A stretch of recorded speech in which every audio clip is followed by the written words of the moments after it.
KPM. Cikgu, malam-malam macam ni cikgu ajak saya kat luar ni, kita nak buat apa? Tunggu, kita ada nak tengok sesuatu. Nampak tak ada apa kat depan kita ni? Ada teleskop. Cikgu nak ajak Rina hari ni, kita nak mencerap bulan. Cuba Rina tengok melalui nampak tak? Cikgu, cantiknya cahaya bulan cikgu. Nampak tak? Bersinar-sinar tak? Ya. Okey, sebenarnya kalau Rina nak tahu, bulan tu dia memang tak ada sumber cahaya. Yang bercahaya yang kita nampak dari bulan tu adalah sebenarnya dari pantulan cahaya matahari. Ya ke cikgu? Baru saya tahu. Jomlah Rina, dah lama kita kat luar ni. Jom kita masuk kelas. Jom cikgu. Okey, jom.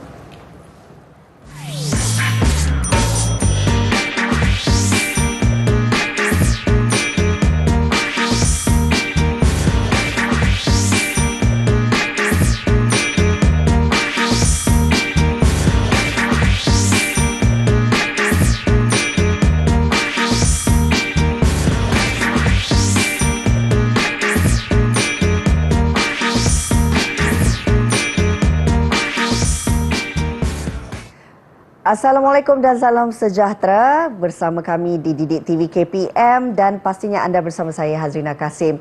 Untuk waktu dan jam ini kita akan memberi fokus terhadap mata pelajaran Sains Menengah Atas tingkatan 4. Dan sebelum kita nak tahu lebih lanjut apakah topik pembelajaran pada hari ini, elok kita berkenalan dengan guru penyampainya, iaitu ini dia Cikgu Tuan Juhaida, Tuan Muhammad Amin dari merupakan guru kanan Sains dan Matematik dari Sekolah Menengah Kebangsaan Seri Titiwangsa Kuala Lumpur.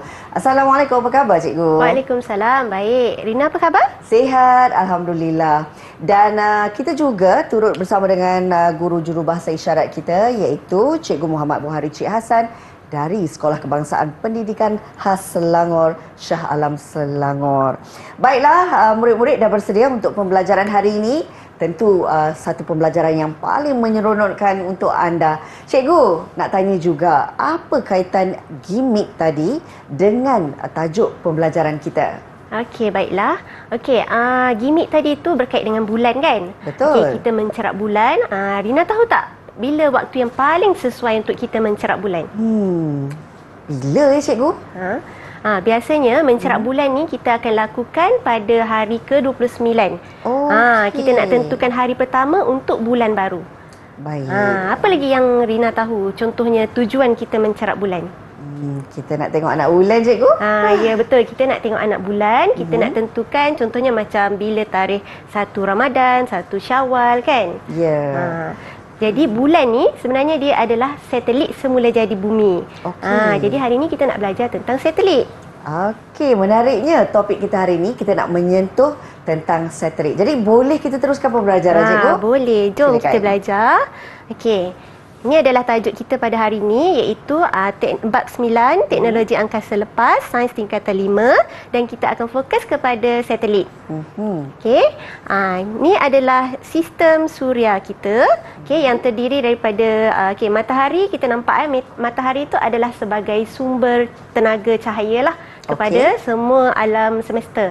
Okey, dan kita nampak kedudukan bumi tu di tempat ketiga. Okey, dari arah matahari tu. Okey, dan kita akan belajar hari ini tajuk satelit. Okey, satelit ni merupakan objek yang mengorbit planet atau bintang. Okey, sebagai contoh, bulan tadi adalah merupakan satelit semula jadi yang mengorbit bumi. Okey, dan kita ada juga ni bulan Okey, bulan dan juga bumi. Kalau kita perhatikan, boleh cikgu bergerak ke depan ke? Okey. Boleh cikgu, silakan. Cikgu nak bandingkan ni. Okey, kalau kita nak tahu saiz matahari, bumi dan juga bulan, perbandingan. Okey, kita andaikan bola keranjang ni sebagai saiz matahari. Okey. Dan juga guli ni adalah sebagai saiz bumi. Okey. Dan biji sagu ni adalah saiz bulan. Jadi kita tengok kan, di sini pun cikgu ada bawa kan, bumi kan? Betul. Bumi akan mengelilingi matahari, bulan pula akan mengelilingi bumi. Pada masa yang sama, bulan tu juga dia berputar di paksi dia sendiri. Okey. Dan selain bulan, kita ada juga satelit buatan manusia yang mengorbit bumi. Okey, ni contoh. Boleh tengok gambar satelit buatan manusia. Okey. Ini contohlah, Malaysia pun, negara kita pun ada satelit buatan manusia. Okey, itu secara amnya kita nak menyentuh tentang topik hari ini, iaitu satelit pemahaman yang diberikan oleh Cikgu Johaida tadi.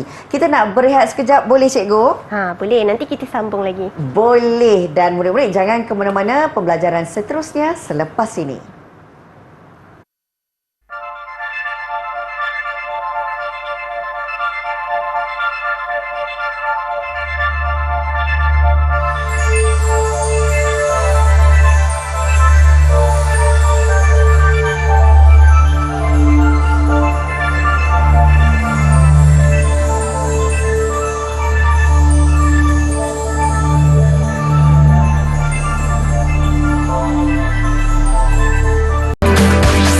Didik TV KPM.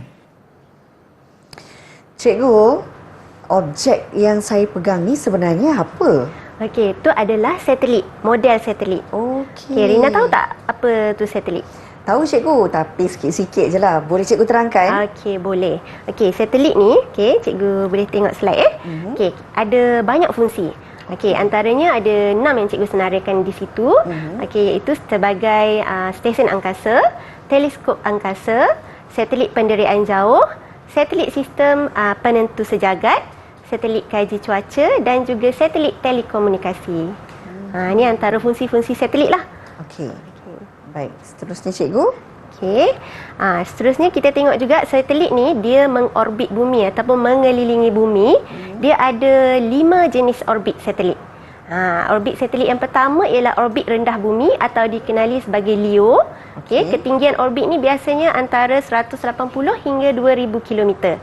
Okey, orbit yang kedua pula ialah orbit sederhana bumi, dikenali sebagai MEO, MEO. Ketinggian orbit ni biasanya antara 2000 hingga 35780 km dari permukaan bumi. Okey, orbit yang ketiga ialah orbit tinggi bumi, HEO.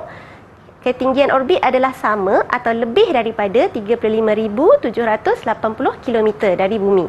Dan yang keempat ialah orbit geopegon. Okey. Ketinggian orbit ialah 35786 km dari satah orbit pada satah khatulistiwa. Dan orbit yang terakhir ialah orbit geosegerak, GSO. Okey, ketinggian orbit ni sama dengan geopegon tadi. Tak cuma perbezaannya ialah satah dia tu sudut kecondongannya terhadap satah khatulistiwa. Ini adalah jenis-jenis orbit satelit lah. Maksudnya Cikgu kita ada 5 jenis orbit satelit. 5 jenis orbit satelit. Okey, kita baik, ada 5 jenis. Okey, ni adalah pusingan dia. Mengorbit. Maksudnya satelit-satelit tu mengorbit. Yang paling hampir tu kita tengok tu LEO lah. Okey, LEO, MEO, HEO dan ada GSO dan GEO. Ni adalah pusingan-pusingan satelit mengelilingi bumi. Okey. Bentuk orbit pula ada dua jenis. Okey, ada orbit yang bulatan sempurna. Contohnya macam orbit geo. Dan satu jenis lagi ialah orbit yang berbentuk elips. Contohnya orbit MEO dan juga HEO. Ada dua. Okey. Apogee dan perigee pula ialah satu satelit dalam orbit elips. Maksudnya dalam satu pusingan satelit tu mengelilingi bumi, dia ada dua kedudukan. Kalau kedudukan orbit tu, kedudukan satelit tu dekat dengan bumi, maka kedudukannya ialah perigee. Kalau dua kedudukan yang tertentu je, apabila orbit tu jauh daripada bumi, kedudukan dia ialah apogee. Ada dua kedudukan. Kita boleh tengok kat sini. Maksudnya bila satelit tu mengelilingi bumi, bila kedudukan dia tu berhampiran dengan bumi, kedudukan tu dikenali sebagai perigee. Dan bila kedudukan dia tu jauh daripada bumi, dia dikenali sebagai apogee. Ada dua. Hubungan antara ketinggian orbit dengan halaju satelit. Semakin tinggi orbit satelit, semakin rendah halaju satelit tersebut. Maksudnya bila kedudukan satelit tu lagi tinggi, jadi dia punya daya tarikan graviti bumi dah semakin berkurang. Jadi dia punya halajunya semakin rendah. Hal ini demikian tu ada dijelaskan kerana daya tarikan graviti terhadap satelit semakin berkurang apabila ketinggian satelit semakin meningkat. Sebab itulah kalau kita berada di bumi, Okey. kita semua ada daya tarikan graviti. Tapi bila di angkasa lepas dah tak ada daya tarikan graviti. Okey, ini perbandingan lah contoh jenis satelit, ketinggian orbit dan juga laju satelit. Kalau kita tengok yang pertama tu, HEO tu, HEO tu maksudnya high kan? High Earth orbital tadi. Yeah. Okey, dia punya altitude tu, ketinggian dia ialah 35,780 km. Tapi laju dia tu semakin berkurang lah. Laju satelit tu bergerak mengelilingi bumi agak perlahan. Okey, kerana ketinggian dia bertambah. Okey, manakala MEO pula, okey, kalau MEO altitude dia ataupun ketinggian satelit tu daripada bumi ialah 20,200 km. Lajunya ialah 13,900 km per jam. Okey, maksudnya dia lagi laju daripada satelit yang mengorbit di HEO tadi. Okey, dan yang paling laju ialah satelit yang berada di orbit LEO. Okey, kerana altitude dia rendah, 705 km dari bumi, dan laju dia lagi tinggi. Okey.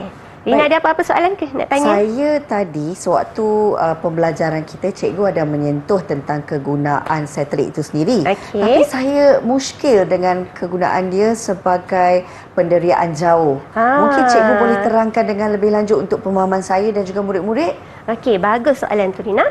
Okey, satelit yang berfungsi sebagai penderiaan jauh ni, dia sangat penting dan signifikan untuk saintis yang membuat kajian.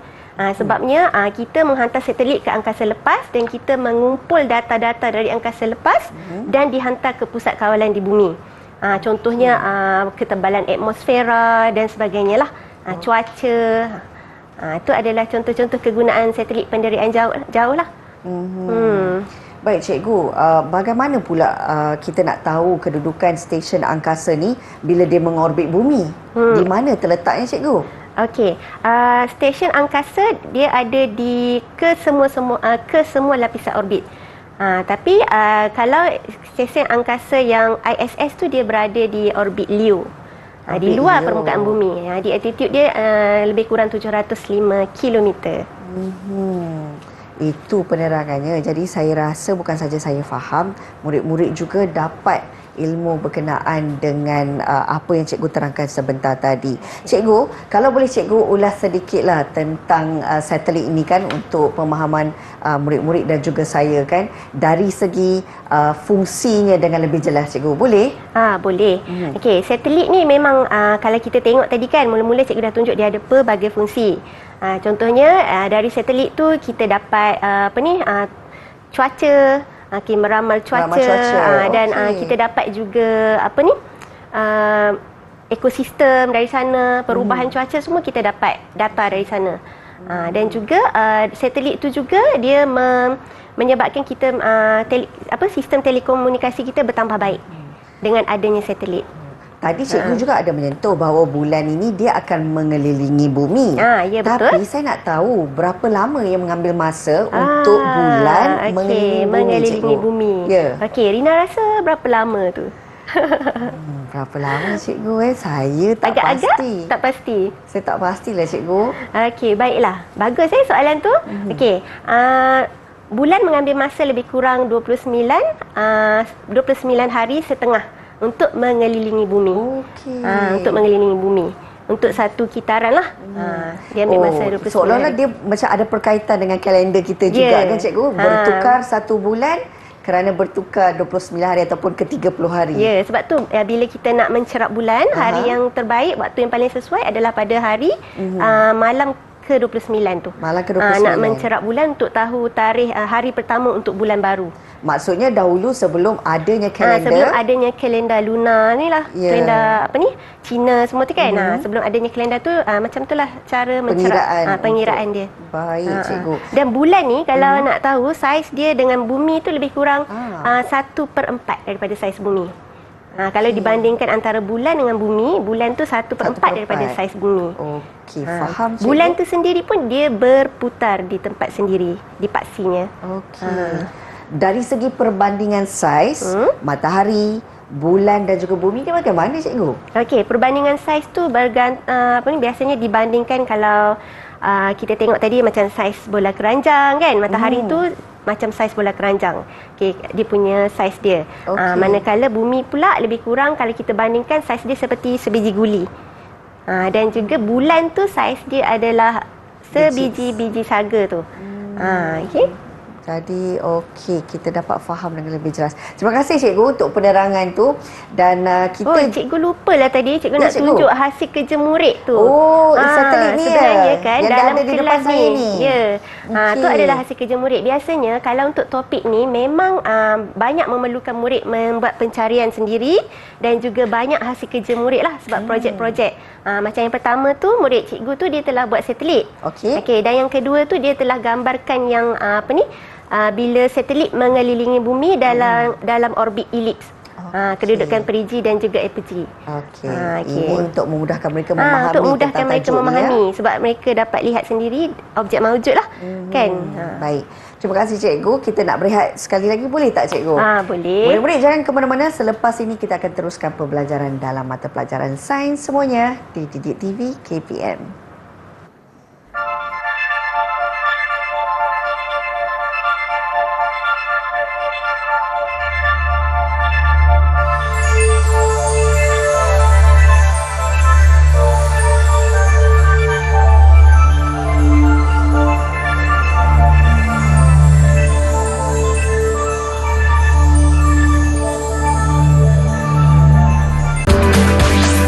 Didik TV KPM. Cikgu, tengah buat apa tu? Macam menarik je. Menarik tak? Cikgu nak main lancarkan roket ni. Wah, pernah main tak? Tak pernah lah cikgu. Tak pernah. Okey, jomlah cikgu nak buat ni. Okey, Rina tengok dulu. Nampak tak? Tu Rina pun ada, boleh cuba. Saya nak cuba pula lah. Lancarkan roket. Wah, sampai terjatuh roket saya. Okey, jadi kita nak belajar apa ni hari ni? Kita main-main roket ni. Apa fokus kita hari ni cikgu? Kalau nak tahu, hari ni kita nak belajar lagi tentang kaedah menghantar kenderaan pelancar ke dalam orbit. Kan tadi kita dah bincang kan ada orbit mengelilingi bumi kan? Betul cikgu. Jadi macam mana satelit tu nak dihantar ke orbit tersebut dengan menggunakan kenderaan pelancar. Okey. Kaedah menghantar kenderaan pelancar ke dalam orbit ni dia ada memerlukan tenaga yang tinggi. Oleh yang demikian, pelancaran satelit ni dia menggunakan kenderaan pelancar.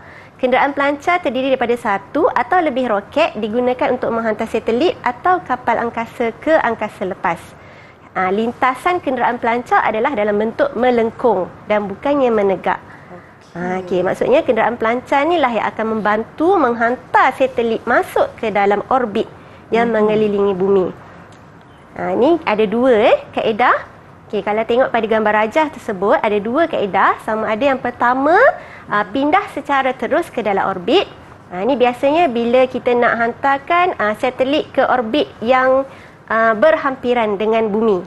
Okey, kaedah penghantarannya ialah secara terus. Dan kaedah yang kedua pula ialah orbit pindah Hohmann. Ini untuk hantar ke satelit yang orbitnya lebih jauh daripada bumi. Okey, jadi dia punya kaedahnya lain lah, berbeza lah.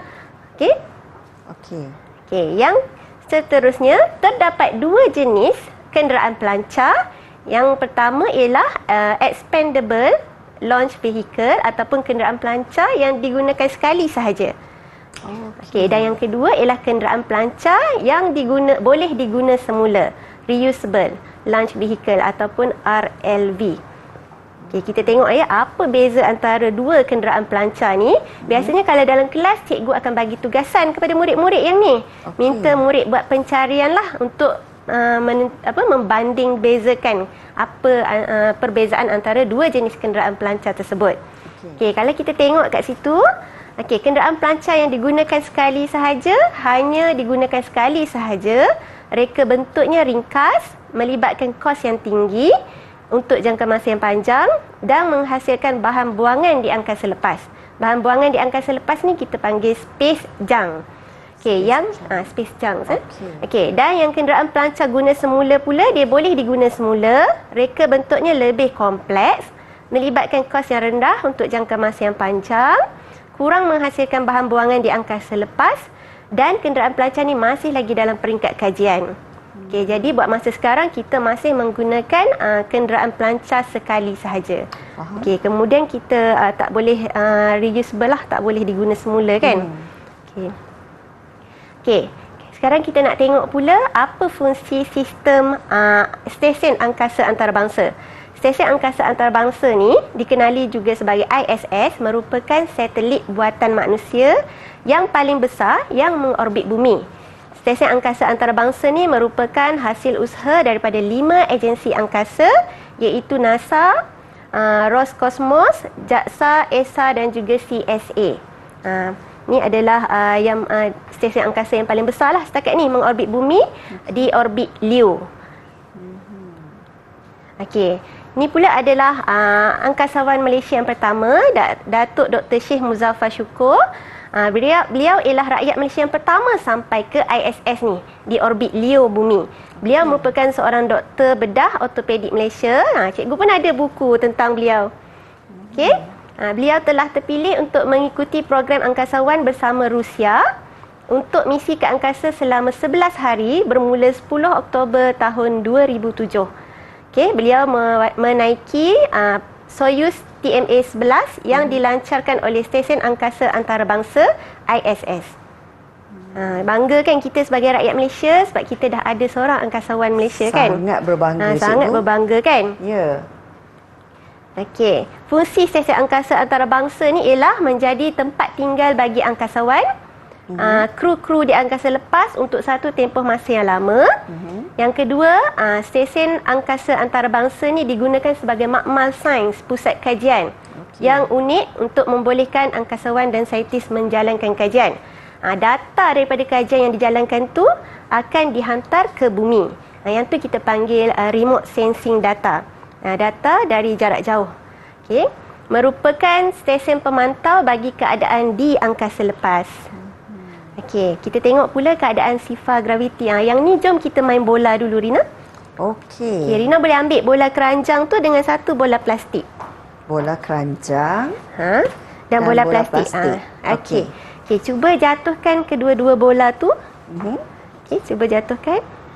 Dalam jarak yang sama. Mesti ketinggian tangan tu samalah. Sama. Jatuhkan, jangan lambung tu. Okey.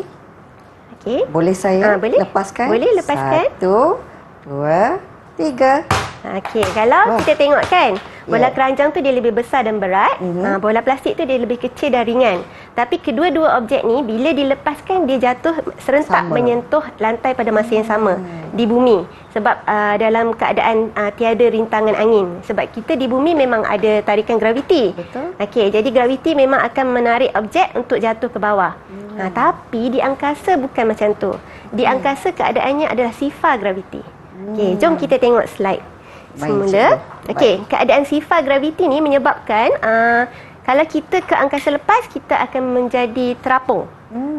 Terapung kan sebabnya sifar graviti ni maksudnya tiada kesan ketara daya graviti yang dirasai. Contohnya keadaan dalam aktiviti terjun udara dalaman.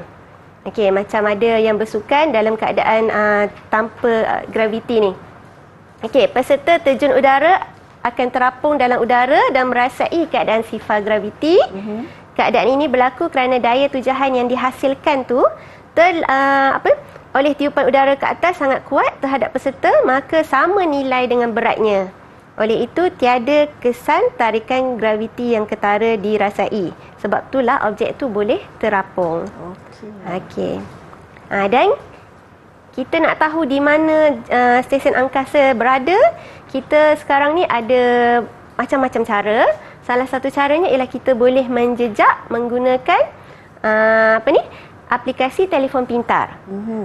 Contohnya kalau pengguna iOS dia boleh menggunakan aplikasi ISS Live Now, dan pengguna Android boleh menggunakan aplikasi ISS Detector Satellite Tracker.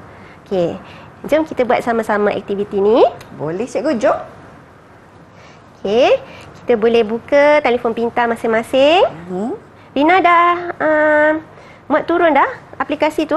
Dah cikgu, bila cikgu suruh tu saya terus muat turun. Okey. ISS Live Now. Boleh tengok sekarang ISS tu sistem stesen angkasa antarabangsa tu berada di mana? Cikgu dah nampak ni. Kejap cikgu, saya punya lambat pula. Maksud cikgu, okay, Maksudnya saya dia tunjuk. sekarang berada di negara mana? Saya nampak macam ada tulisan South Africa. South Africa? Saya punya dia tulis di situ cikgu. Okey, boleh tunjuk dekat kamera. Okey. Okey, boleh fokus. Nampak tak? Nampak tak ISS tu? Saya tak, Screen tu. sekejap saya tak nampak cikgu sebab tengah fokuskan. Okey, sekejap ya. Saya cuba tengok kat ISS.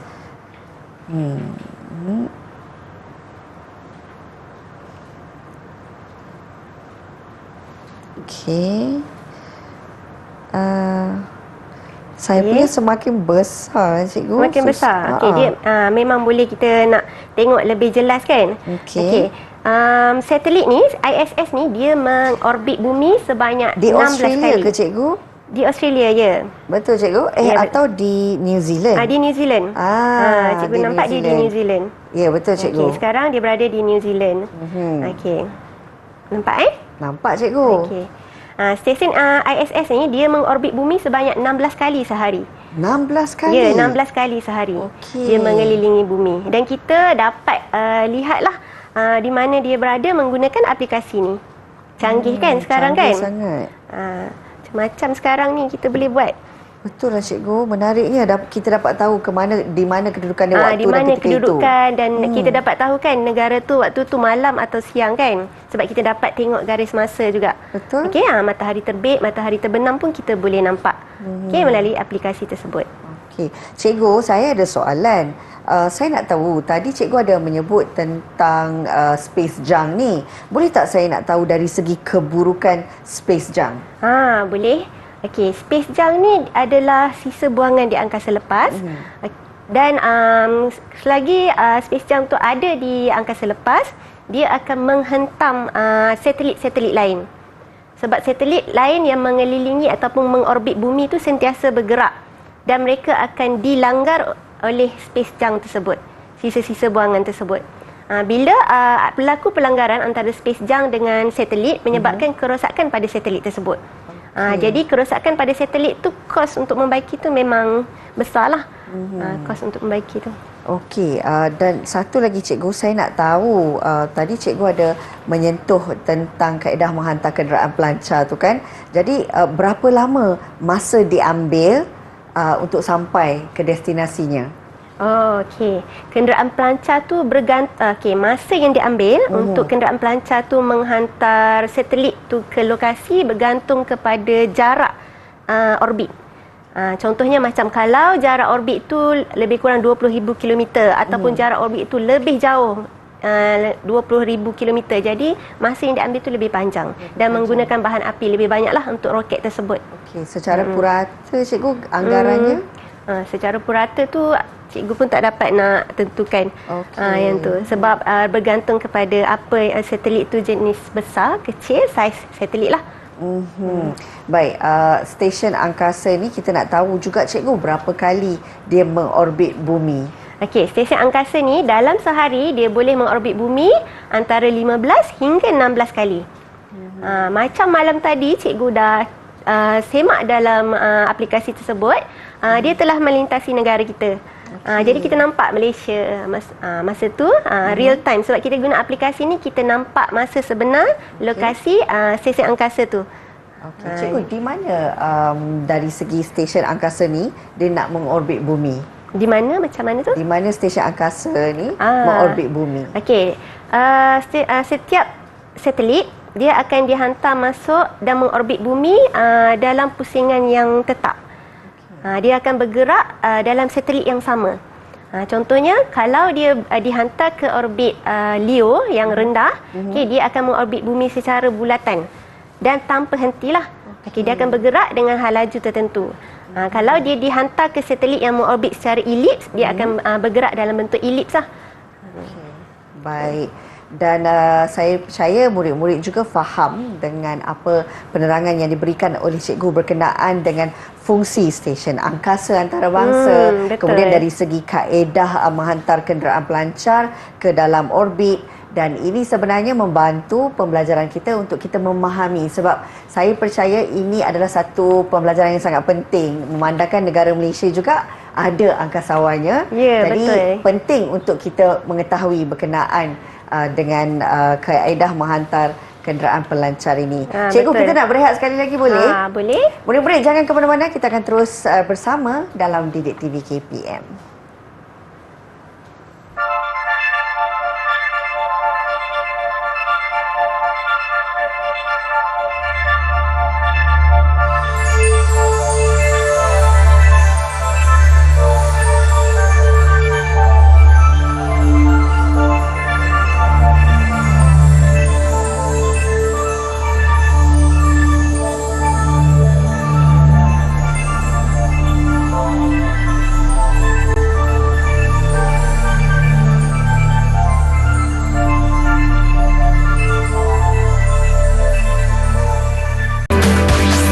Didik TV KPM. Wah, cikgu cantiknya. Kek siapa ni, cikgu? Ni kek birthday anak cikgu ni. Birthday dia hari ni, dia memang minat sangat nak jadi angkasawan. Wah, menarik Sebab itulah cikgu tempah ni, khas ni. Ada model angkasawan kat atas ni. Mesti dia suka ya, cikgu? Harap-harap dia sukalah. Okey, cikgu, teruskan pembelajaran kita hari ni boleh? Dah, biar dulu kek tu kat situ. Okey, baiklah. Kita nak sambung sikit tentang tugas angkasawan. Alang-alang kita dah tema angkasawan tadi tu, kita dah sebut angkasawan tadi tu. Okey, tugas angkasawan ni banyak tau. Antaranya salah satunya ialah mengemaskini perisian komputer yang menentukan arah perjalanan kapal angkasa. Dan yang kedua, dia mengendalikanlah angkasawan tersebut akan mengendalikan kapal angkasa. Yang ketiga, segala penyelenggaraan jentera dan peralatan dalam kapal angkasa itu juga adalah tanggungjawab angkasawan.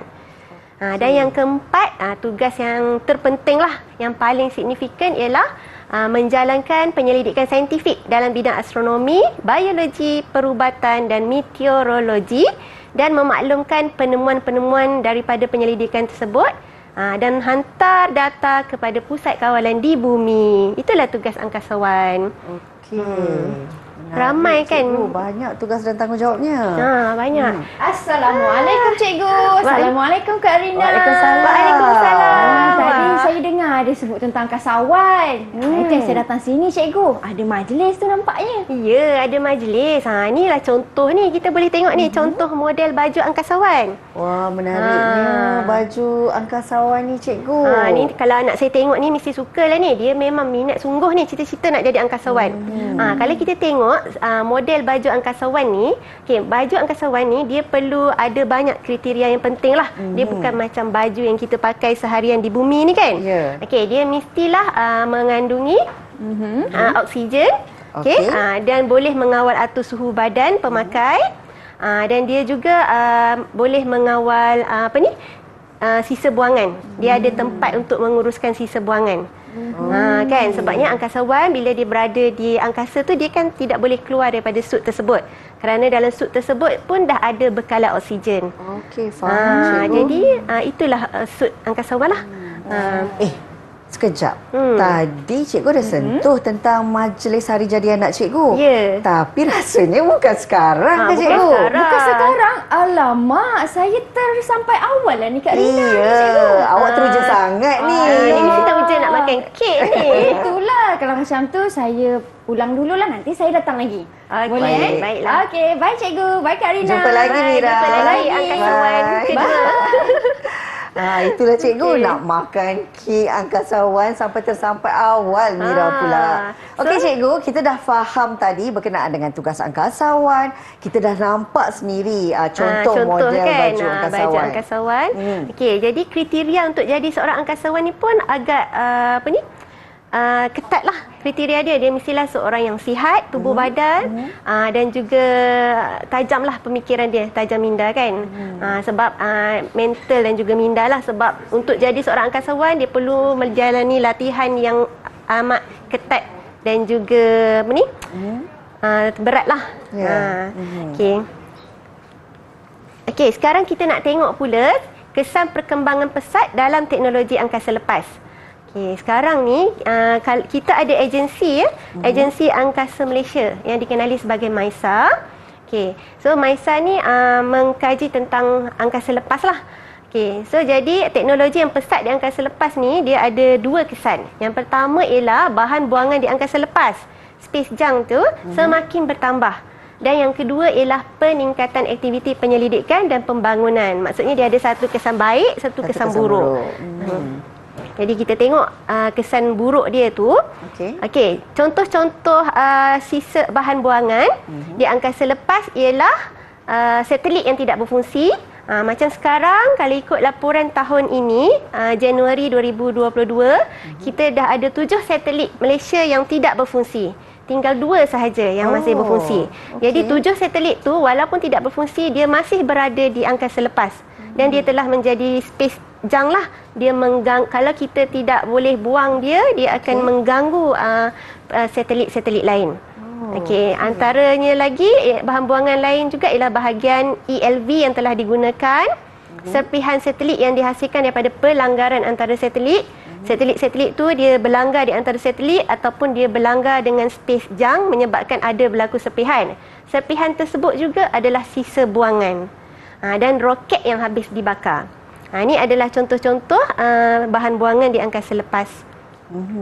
Okey, menurut pemerhatian yang dibuat oleh pihak pemantau space junk dari NASA, 95% daripada beribu-ribu objek buatan manusia pada orbit rendah bumi merupakan bahan buangan di angkasa lepas. Semakin banyak space junk, semakin tinggi risiko pelanggaran satelit dengan space junk. Jadi kalau bila peningkatan risiko pelanggaran ni menyebabkan lebih banyak kerosakan satelit. Jadi kita nak cuba elak lah kan. Cuba kalau dalam gambar tu pun kita nampak space junk tersebut. Hal ini juga menerangkan bahawa satelit cuaca lazimnya berubah orbit beberapa kali supaya dapat mengelakkan pelanggaran dengan space junk tersebut. Okey.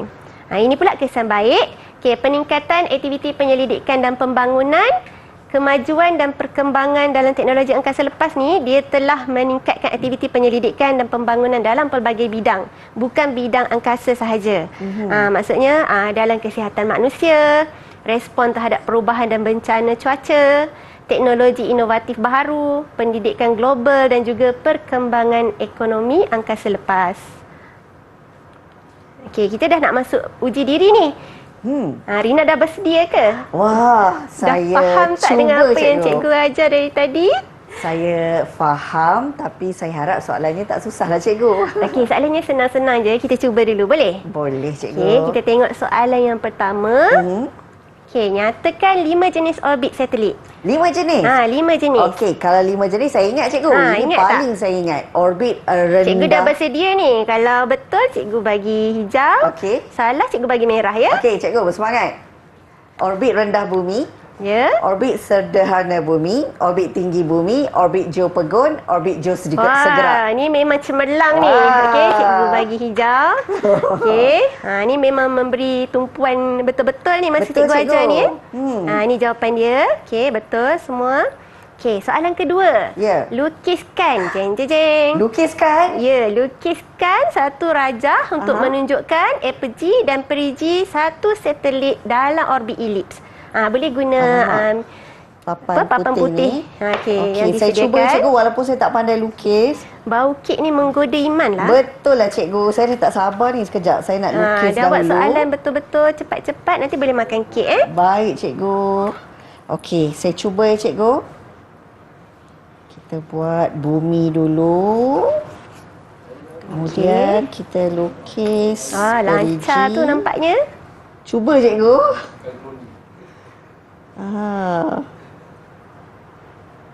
Ini Murid cikgu pun suka kalau buat aktiviti ni dalam kelas. itulah seronok pula cikgu. Lukis-lukis guna whiteboard. Buat aktiviti Okey, sekarang saya nak berkumpulan. lukis apa G pula. Harapnya cantiklah lukisan saya cikgu. Apa G? Nanti Rina boleh tunjukkan jawapan tu ya. Boleh cikgu. Harap-harap kali ni betul lah. Okey, dah Bumi, siap. bumi, labelkan. Saya lupa nak label. Ini Yeay. bumi. Okey, kita tengok jawapan Rina dengan Betul jawapan tak, cikgu? Betul tak? Okey, betul cikgu bagi hijau lagi. Wah, betul. Okey, ada lagi ke soalannya cikgu? Ada 5 soalan. Alamak, okey. Boleh? Ini soalan ketiga, jadi soalan keempat. Ni soalan kedua. Soalan kedua. Okey, ni Terus baru pula. soalan ketiga. Okey. Apakah maksud ISS? ISS International Station. Ya. International Station apa cikgu? Space Station cikgu. Okey. Space Tengok Station betul ke tak? ataupun stesen angkasa antarabangsa. Ya, betul. Yeay. Okey, hijau lagi. Dah 3 hijau Wah, dapat. wah, wah, Stesen wah. angkasa antarabangsa. Okey. Okey, soalan bersedia untuk soalan seterusnya? Saya Tarik cuba. nafas dulu. Saya cuba. Okey, soalan keempat. Mengapakah angkasawan di ISS berada dalam keadaan terapung? Okey. Ini saya ingat apa yang cikgu cakap tadi. Sebab wujud sifar graviti di ISS. Ya, betul. Hijau tinggi-tinggi cikgu angkat. Okey. Ya, sebab di angkasa lepas dia ada keadaan sifar graviti. Okey. Dan soalan terakhir, Okey. berikan 2 contoh fungsi satelit. 2 contoh. Ada banyak cikgu. Ada 2 banyak. saja. Nak 2 je. Sebagai salah satunya sebagai teleskop angkasa. Ya. Satu lagi sebagai stesen angkasa. Ya, 2-2 betul. Ah. Excellent ni. Memang cemerlang ni murid cikgu ni. Okey, inilah antara contoh 2 fungsi satelit tadi kan. Okey. Sebabnya Rina dapat menjawab semua soalan dengan baik. Ada hadiah cikgu nak bagi ni. Wah. Jeng jeng jeng. Wah, cikgu bagi saya coklat. Terima kasih cikgu. Wah, seronoknya dapat hadiah. Okey cikgu, nampaknya pembelajaran hari ini memang sangat lengkap berkenaan dengan satelit. Mungkin sedikit rumusan daripada cikgu, silakan. Okey, baiklah. Okey, jadi hari ini kita dah belajar tentang satelit. Okey, ada satelit semula jadi dan juga satelit buatan manusia. Okey. Dan kita juga telah belajar tentang jenis-jenis orbit. Ada 5 jenis orbit. Kita juga telah belajar tentang kenderaan pelancar. Kita juga telah sentuh juga tentang kerjaya yang berkaitan dengan teknologi angkasa lepas ni, iaitu angkasawan. Itu antara contohlah segelintir maksudnya yang dapat cikgu rumuskan lah apa yang telah kita pelajari pada hari ini. Okey cikgu, tapi kan cikgu, bagaimana pula prestasi keseluruhan saya untuk hari ini? Okey, lupa pula cikgu nak bagi prestasi keseluruhan ni, cikgu kena tulis kat sini lah. Wah. Cikgu pun ada juga ni, mini papan putih ni.